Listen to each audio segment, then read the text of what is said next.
குட்டீஸ்க்கு பிடிச்ச ரெசிபின்னு பார்த்தீங்கன்னா, இந்த மோமோஸ் தாங்க. அதையும் வந்து சிக்கன் வச்சு செய்யும்போது, இன்னும் ரொம்பவே வந்து அல்டிமேட்டா இருக்கும். எப்படி பண்ணுறதுன்னு பார்க்கலாம்.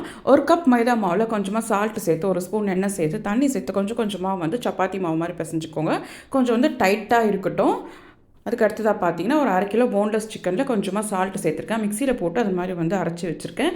1 ஸ்பூன் மிக்ஸ்டு ஹெர்ப்ஸு, கொஞ்சமா lemon juice, 1 spoon soya sauce, பொடியை கட் பண்ண வெங்காயம், பொடியை கட் பண்ண கொத்தமல்லி, வெங்காயத்தால், 1 டேபிள் ஸ்பூன் சில்லி ஃப்ளேக்ஸ் சேர்த்துட்டு கொஞ்சமாக எண்ணெய் சேர்த்து பிசைஞ்சிக்கலாம்.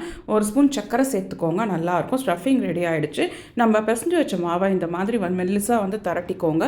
ஒரே ஷேப்பில் வரணுன்றதுக்காக நம்ம இந்த மாதிரி வந்து கட் பண்ணி எடுத்துட்டு நடுவில் ஸ்டஃபிங் வச்சுட்டு 2 பக்கம் இந்த மாதிரி வந்து மடித்ததுக்கப்புறமா ஒரு பக்கம் அப்படியே வந்து ஒட்டி விடுங்க. இன்னொரு பக்கம் இந்த மாதிரி வந்து ஃப்ளீட்ஸ் மாதிரி வந்து மடிச்சுக்கோங்க. அப்போ பார்க்குறதுக்கு வந்து நல்லாயிருக்கும்.